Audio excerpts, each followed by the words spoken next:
Na kusalimu asubuhi ya leo, mpendwa na rafiki yangu. Nikukaribishe kwa ajili ya neno la Mungu.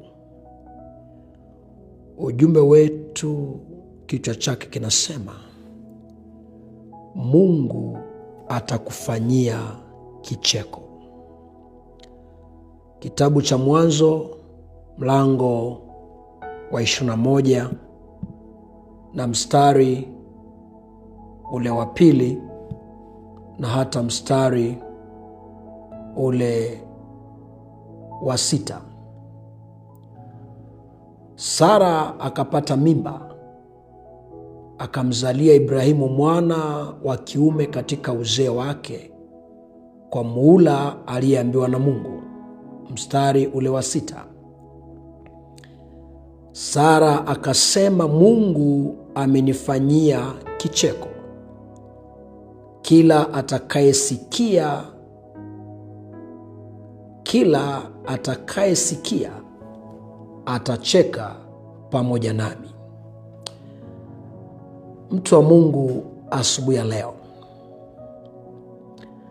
endeka umekuwa ni mtu wa huzuni, ni mtu ambaye huna furaha kwa sababu kuna mambo yanayokusababisha usiwe na furaha.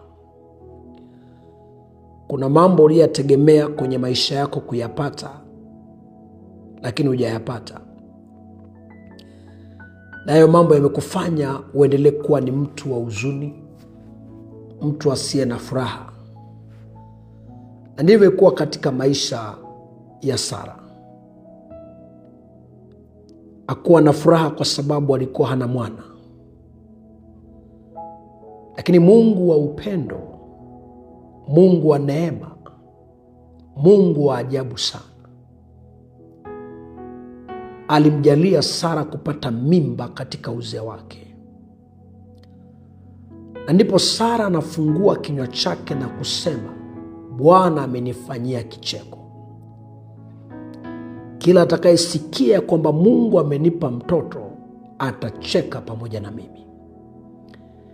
Asubuhi ya leo, mpendwa na rafiki yangu, Mungu akufanyie kicheko mahali ambapo umekuwa na huzuni. Mungu akupe furaha badala ya huzuni ulio nayo.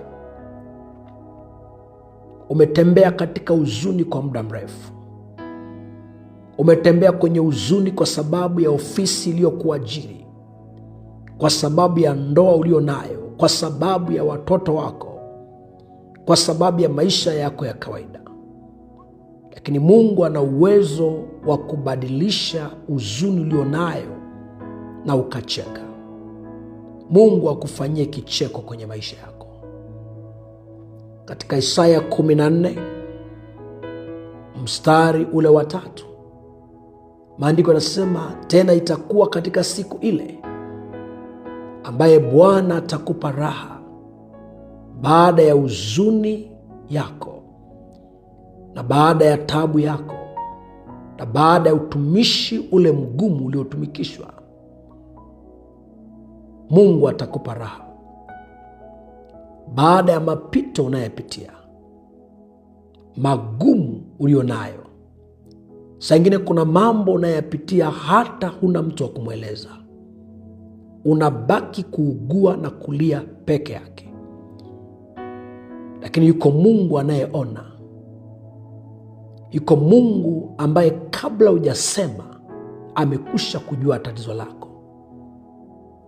Anasema, nitakupa raha baada ya mapito na huzuni na utumishi mgumu unaotumikia. Mungu atageuza utumishi mgumu kuwa furaha kwako. Kwa sababu anasema katika Zaburi ya 126 mstari wa 2 mpaka wa 6, wapandao kwa machozi watavuna kwa kelele za furaha.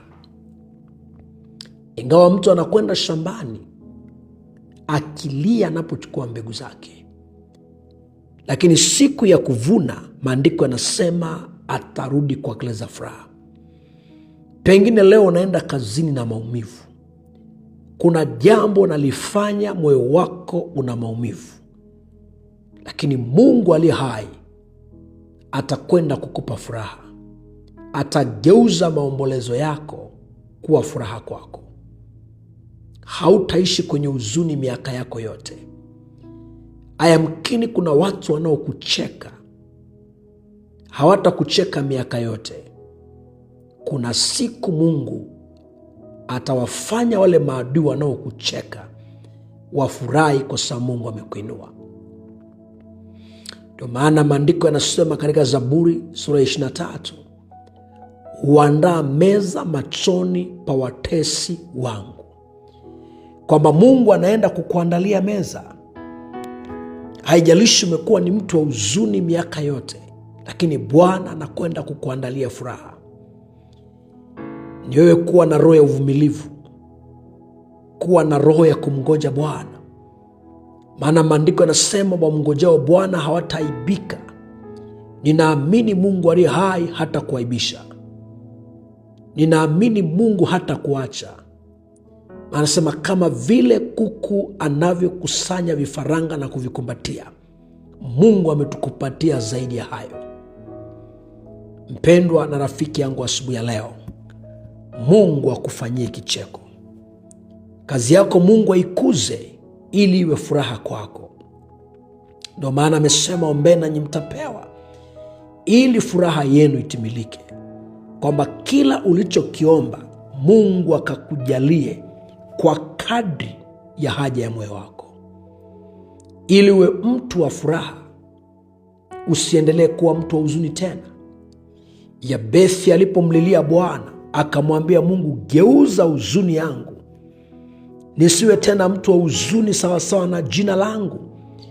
Mungu alimsikia Yabethi, akageuza huzuni yake na akawa mtu wa furaha. Hata kwako inawezekana. Kile kinachokupa huzuni Mungu anaweza kukiondoa na akakupa furaha. Iseme asubuhi ya leo, Mungu akujalie hayo. Na tuombe. Mungu Baba, katika jina la Yesu, ninakushukuru kwa ajili ya mtoto wako asubuhi ya leo ambaye amelisikia hili neno. Ona maumivu aliyo nayo na huzuni aliyo nayo. Neema yako ikutane na mahitaji yake, ukamtendee kwa kadri ya haja ya moyo wake, kwa jina la Yesu Kristo, amen. Ni rafiki yako Mwalimu Bishop Daniel Mathew